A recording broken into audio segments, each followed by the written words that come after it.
ब्लॉकों से आए हुए क्रांतिकारी साथियों, आपका हार्दिक अभिनंदन और स्वागत। आज ये मीटिंग 10 बजे बुलाई गई थी और लगभग सभी 10 बजे आ भी गए थे। 10 बजे के बाद अब तक लगभग 50 मिनट हो गए, 10-50 हो गए होंगे। तो ये जो बात ओम प्रकाश सिंह जी ने और बलराज जी ने रखी है, ये रखनी बहुत ज़रूरी थी, क्योंकि जब तक हम किसी मीटिंग को दिशा नहीं देंगे तब तक हम सफल नहीं हो पाते। साथियों, ये एजेंडा है, इसके ऊपर बोलना है समीक्षा एवं रिपोर्ट। जैसे 22 अप्रैल कुरुक्षेत्र वो वाली है ना, हाँ वो तो 22 अप्रैल करनाल में हुई थी। 22 अप्रैल करनाल वाली। तो इसके अंदर हमारे गरौंडा ब्लॉक के 40 आदमी मेरे ख्याल लगभग, ठीक। और 17 अप्रैल से अब तक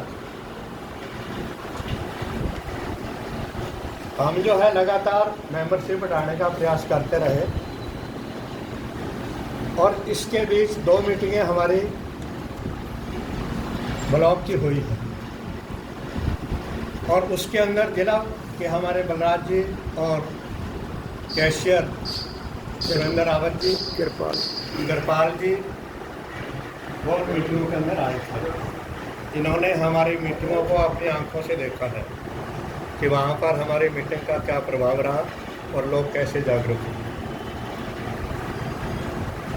9 जुलाई राष्ट्रव्यापी हड़ताल बहुत ही अहम मुद्दा है सर्व कर्मचारी संघ का।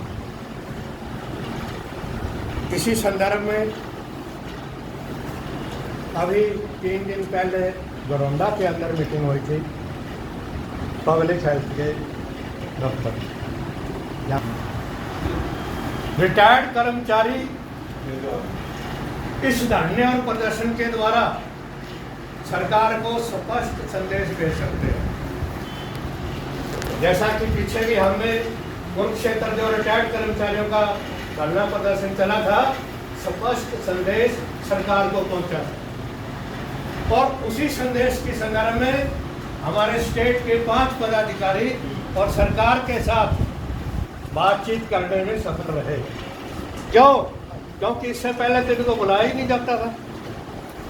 2 साल 2 टर्म में आपके मनोहर लाल खट्टर जी मुख्यमंत्री डीसी लेवल पर चलते रहे, इग्नोर करता रहा। वो एक बार भी किसी हमारे रिटायर्ड साथियों के बारे में उसने एक शब्द भी नहीं बोला।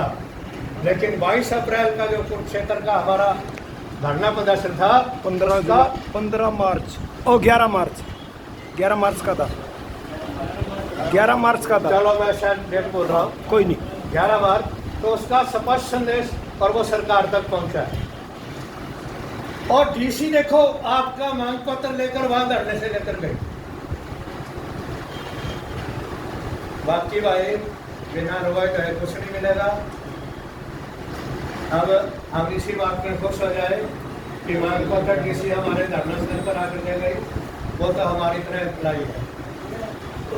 सेशन चला हुआ था, ये बहुत बड़ी बात है कि वो वहाँ पर आई है, नहीं तो वो सुनता भी नहीं। और बात भी हुई है। इसका मतलब ये है कि संभावना है अगर हम लड़ेंगे तो कुछ न कुछ दे पाएंगे। नहीं तो भाई साहब ये सरकार तो ऐसी है, कहते हैं कि जब तक कोई बच्चा नहीं रोता माँ भी दूध नहीं पिलाती। मेरी एक अलग सोच है। मैं कह रहा हूँ कि आज अगर कोई रोएगा तो ये सरकार थप्पड़ मार के चुप करवाती है, थप्पड़ मार के चुप करवाती है। चुप हो जा नहीं तो तेरे सांस खींच लूंगा। कहाँ है अपोजिशन के लोग? इसीलिए तो चुप है वो, कहीं से भरोसे में रह जाए कि हम किल्तियाँ मारेंगे, सरकार जा मारे जा बात। जैसे ही प्राइम मिनिस्टर साथी बड़े खुश हो गए लो जी हमारी तो जीत हो गई, हमने 8वें वेतन आयोग का गठन करवा दिया। उसने तो अनाउंस किया, हमने अपना भी गठन कर दिया।